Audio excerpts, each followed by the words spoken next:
तो राजा और संत में और संवाद विवाद हुआ।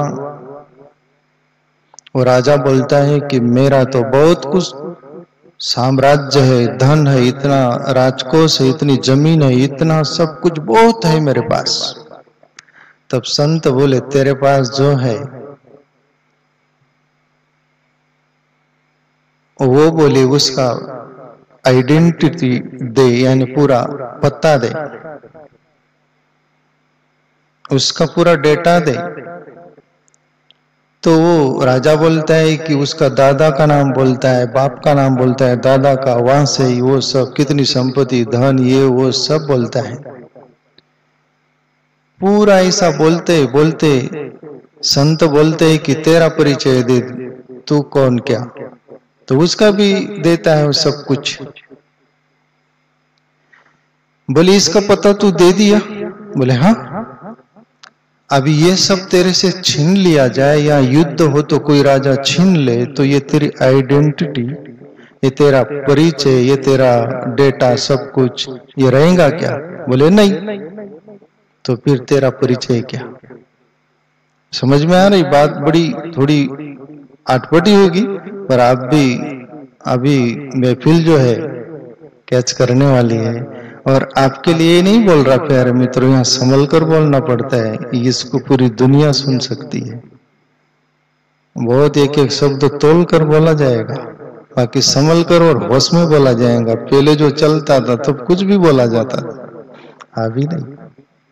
इसको बारीकी से दुनिया देखेगी। आप लोग जो बैठे हो, पहले भी मैं ऐसे ही सत्संग करता था, तो जो मेरे पास बैठे लोग रहते उतने के लिए नहीं, मैं सोचता था पूरी दुनिया सुन रही। अभी भी वही रहता है भाव। आप कैच कर रहे हैं, देखो ना कितना कैच कर रहे हैं। तेरा परिचय बता। संत बोले कि मेरा परिचय तो यही मैं जो बोला वो। बोले ये सब छीन लिया जाए, तेरा शरीर भी छीन लिया जाए, उसके बाद भी तेरा परिचय क्या है वो तुझे पता है? बोले नहीं। तो फिर ये तेरा जो जानकारी हो क्या काम की, और तेरे पास जो है वो क्या काम का? जो तेरा है सो तेरे को पता नहीं। मनुष्य जीवन इसके लिए मिला है, अपन कौन है उसको जान लो। वो एक संत हुए शुद्ध उपयोगी, उनका मैं पद गाता था, तू नहीं तेरा, कोई नहीं तेरा, क्या करे मेरा मेरा। अरे नादान, तू खुद तेरा शरीर तेरा नहीं है।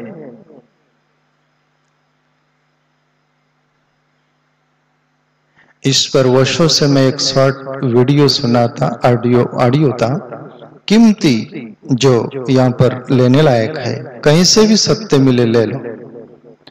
वो बोले ये तुम रोते हो ना, वो आंसू भी तुम्हारा नहीं है। बोले जब रो रहे वो आंसू भी तुम्हारा नहीं, तो ये दुनिया का, जगत का तुम्हारा कैसे हो सकता है? और उन्होंने बोला जिसने अपनी खोज में जीवन लगा दिया उसने ही सही जीवन का सदुपयोग किया, और वो सत्य को जानकर, अपने को जानकर अमर हो गया। फिर जन्म नहीं, मरण नहीं। और तुम्हें इस पृथ्वी का पूरा राज्य, साम्राज्य मिल जाए, आखिरी तुम खाली हाथ जाओगे, जैसा सिकंदर गया था। कुछ लेके भी नहीं आया था, कुछ लेके भी नहीं गया, खाली हाथ आया था, खाली। तो प्यारे मित्रों, जिंदगी में आपका सच्ची कमाई या जिंदगी का सार यही है। कुछ वो संस्कार के रूप में आप में पड़ा रहेगा, अभी भले आप उसका सदुपयोग न कर पाओ, आपके प्रारब्ध के संस्कार, अभी के संस्कार, वो इस लिख पर न चलने दे, ऐसा भी कुछ होगा, पर ये बीज रूप में पड़ा रहेगा। जैसे जमीन, पानी सब मिलता है समय पर, और वो बीज अंकुरित होकर बड़ा वृक्ष बनता है, पेड़ बनता है। इस अंदाज में आप लेना, समझे ना समझे, पर इतना जरूर उस वही खाते में जमा होगा आपका कि जिंदगी में आपने शांति से ध्यान मग्न होकर सत्य के बारे में कुछ चर्चा सुनी है और उस सत्य को कुछ समझने का प्रयास किया है और उस पर चलने की कोशिश की है, भले पहुंच नहीं पाए, इतना भी काफी रहेगा। कोई भी बात एकदम से नहीं हो जाती, धीरे धीरे समय लगता है। ठीक है, तो आपका परिचय है आप ईश्वर अंश, जीव अविनाशी, चेतन अमल सहित सुख राशि। ईश्वर का आप अंश हो। प्रभु श्री कृष्ण गीता में बोले, अर्जुन उपद्रष्टा अनुमंता च भर्ता भोक्ता महेश्वर परमात्मेति चापि युक्त देह अस्मिन पुरुष परा। हे अर्जुन, इस शरीर में रहने वाला वो आत्मा वास्तव में पूर्ण रूप से परमात्मा ही है, पर ब्रह्म सच्चिदानंद घन परमात्मा है। वो पूर्ण अवतार श्री कृष्ण प्रभु परिचय देते हमारे अंदर जो रहने वाला है उसका, तो उसका चिंतन करिएगा प्यारे मित्रों। मैं धीरे धीरे क्रमश से आपको ध्यान मेडिटेशन जो होता है आप वो कर सको। थोड़ा नामस्मरण के बारे में भी, जिंदगी के बारे में जो भी परिचर्चा होगी 8 दिन में।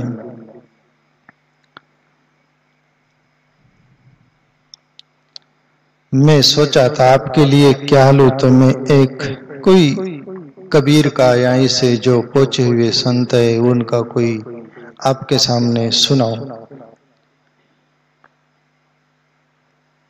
यानी 9 बज गए तो बोल देना, वो घड़ी में सेल डालना था, कोई बात नहीं, पर 9 ऐसा बता देना मुझे। 8 बजे से 9 बजे तक आपका भी समय नहीं। अगले वो जो गुरुवार रहेगा 7:45 बजे आना हो, 8 बजे फिक्स आना हो। जिसको सत्संगी सुनना हो 8 बजे भी आ सकेंगे, जिसको मेडिटेशन ध्यान करना 7:45 बजे, ठीक है। और 9 बजे आपको छुट्टी कर दी जाएगी, यहाँ से भोजन वगैरह करना और इस चिंतन में सोना। जिसकी रात सदती है उसका ही दिन सदता है। जो शाम को आनंदित प्रसन्न ईश्वर का चिंतन करते हुए, सत्य का चिंतन करते हुए भले विचार में सोता है, फिर सुबह आप जब जागते हो ना तो वही विचार से जागते हो और फिर आपका दिन शुभ रहेगा, अच्छा रहेगा। रात में ही जैसे कहीं के लोग लड़ाई झगड़ा करके बेमनुष्य से विकृति से सोते हैं, तो फिर सुबह भी वो ही चेहरे पर तनाव, वही बोली भाषा, वही सब, वही टकराव। तो एक पद मिला, मैं उस पर आपसे मैं चर्चा करूं, ठीक है। 9 बजे तक आपको शून्य होकर सुनना है। आप इतना समय ध्यान में नहीं बैठोगे, पर ये ध्यान ही मान लेना। अपन कुछ भी टीवी दिखते, वो देखते हैं, मूवीज देखते हैं, कोई भी कॉमेडी देखते हैं, कुछ भी, वहां पर बड़े हंस लेते, सब कुछ उसमें, पर वो बेहोशी में है, ये होश में है। आप यहाँ पर जो बैठे होश में है, आप कहीं भी नहीं। आपकी आत्मा की, परमात्मा की, उस सत्य की आप बात सुन रहे जो आपके अंदर है, एकाग्र होकर। इसलिए ये बड़ा महत्वपूर्ण है। तो कबीर का पद था ये, तो मैं आपसे चर्चा करूं। आध्यात्मिक है, कभी कभी ऐसा चेंजेस भी होगा, जीवन पर भी रहेगा, सब रहेगा, पर आज जो मेरे हाथ में आ गया तो उस पर चर्चा कर देता हूं, ठीक है। आध्यात्मिक, समझने का प्रयास करें, नहीं भी समझे तो फिक्र नहीं करे, शांति से बैठकर, आनंद से बैठकर सुनने का। चलो, कबीर का पद है, चल अंसा उस देश संबंध बीच मोती है। अब इतना तो बोल दिए कबीर, कोई पढ़ लेगा, गा देगा, सुन लेगा, उतना ही नहीं है ये, इसमें तुम्हारा अपना अनुभव जरूरी है। जैसे मैं बोलते रहता हूं, ये ज्ञान होता है शास्त्रों का, किस कोई ऋषि मुनि संतों का अनुभव, किसी दूसरों का ज्ञान, उसको लेकर हम चलते हैं, उससे हमारी तृप्ति नहीं होती। वैसी बात हो जाती जैसे यीशु क्रिस्त जीसस बाइबल में बोले कि तुम्हें कोई एक थप्पड़ मारे तो तुम्हारे गाल पर एक थप्पड़ मारे दूसरा गाल दे देना। तो ये नया नया साधक था, बाइबल सुन के आ रहा था पादरी से, पोप से, शहर के बीच में से आ रहा था, भीड़ थी, किसी ने जूता उनके पैर पर ही रख दिया, तिल मिलाया तो दो बात हो गई। तो सामने वाला व्यक्ति ने आओ न देखा ताओ, ये जो नया साधक था उसके गाल पर एक थप्पड़ दे दी। ये आदमी अभी सुनकर आ रहा था बाइबल जीसस को, और बोले कि जीसस बोले कि एक गाल पर कोई थप्पड़ मारे तो दूसरा गाल दे देना। वो जड़ दूसरा गाल दे दिया, उसने और डबल से आओ न देखा था और दूसरी थप्पड़ जड़ दिया। तब वो सोचा अब तीसरा गाल तो है नहीं, कपड़ा ऊपर किया, वो एक थप्पड़ खाया तब कहते कि ईश्वर तो आ रहा था उनके लिए कि मेरा भक्त है नया नया, उसको कोई मार रहा है तो मैं छुड़ाने जाऊं, ऐसा कहानी आती है। पर वो कपड़ा ऊपर करने लग गया, तैयारी करने लगा, तब ईश्वर बोलते कि आप ये निपट लेगा, मेरा कोई काम नहीं। इसको बोलते माइनस ज्ञान, बाहर का। असलियत अंदर का होता तो जीसस का इशारा समझ गया होता कि जीसस क्या बोल रहे हैं। जीसस ये बोल रहे थे कि ये गाल पर कोई मारे तो ये गाल दे दो। कितना मारेगा वो? 5-7 बार मारेगा, बाकी मारेगा नहीं, वो छोड़ देंगे। यार ये मारी खा रहा है तो क्या मारना है इसको। अंदर का ज्ञान होता तो, पर बाहर की सुना, बाहर से तो अपना परिचय है उतना ही करेंगे ना अपन, 2 ही गाल है। तो इसको बोलते हैं अंदर का ज्ञान, है ना। तो कबीर तो कोई भी महापुरुष हो, ग्रेट मैन हो, महान व्यक्ति हो, वो क्या करते हैं, अपने जैसे बड़बड़ नहीं करते, फुल इशारा बोल देते, शॉर्टकट में। समझ जाओ तो ठीक, न समझो तो कबीर नहीं बोले कबीरा बाणी आठपटी, झटपट लकी न जाए, और यदि समझ में आ जाए तो खटपट ही मिट जाए। ये अपना शांताराम बोलते हैं ना, मैं बोलता हूँ शांताराम, वो बोले मेरे को सत्संग समझने को 3 साल लगा, मेरे को 35 साल लगा, बहुत कम लगा। मैं मेरा परिचय देता हूँ बिल्कुल रूबरू, प्रैक्टिकली। 35 साल बाद मुझे पता चला साधु क्यों बना गया। साधु बनने के बाद में अपना मंजिल क्या होती है। मुझे 35 साल लगे तो तुमको 3 साल लगा, तो शांताराम सस्ती बात है। और आपको जल्दी समझ में आ जाए तो आप हमारे से भी आगे। उड़ान भरो, कोशिश करो।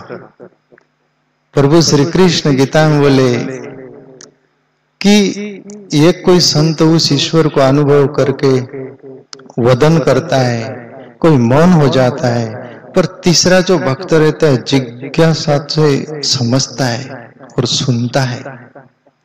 ऐसे हम जिज्ञासु है कि ये क्या बात चल रही है। तो एक एक बात समझने का प्रयास करो। कबीर साहब का पद है, बोले चल हंसा उस देश समंद बीच मोती है। उदाहरण देते समंदर का। समंदर में मोती होते हैं, आपको मालूम है? मालूम है ना, करीब करीब पढ़े लिखे हैं, आपको मालूम है। समंदर में वो शंख होते हैं ना, छोटे से बड़े लेकर, उस शंख में मोती होता है, ग्रीन कलर का रहते हैं वैसे। ओके, मैंने देखा भी है, वो जो प्रैक्टिकली वो शंखों में से निकालते हुए मोती शंखों में रहता है। पर समंदर है, समंदर में वो जो शिप है ना, वो शंख बोलते वो है, उसमें मोती है। समंदर का इशारा बताया कबीर। अभी तुम खोजने जाओ तो डायरेक्ट पानी में मिलेगा नहीं, खोजते खोजते मर जाओगे। पर समंदर का इशारा बताया गया, तुम समंदर में तो उतरो कम से कम, फिर धीरे धीरे हिम्मत आएंगी और तुम्हारी मेमोरी थोड़ी काम करेंगी तो तुम सोचोगे हीरा है का, ये मोती है का। ऐसे ही उतर जाओगे तो धीरे धीरे खुद ब खुद अभ्यास करोगे तो बहुत टाइम लगेगा, और कोई गुरु मिल गया तो फिर बहुत बड़े संक में आप इसमें रहता है, समुद्र में उतर के वो संक को टटोलोगे तो उसमें मिलेगा।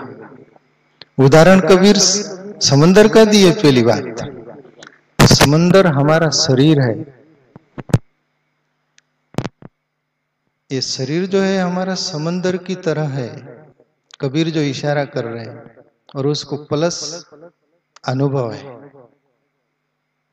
वो मैं व्यक्त कर रहा हूं आपसे।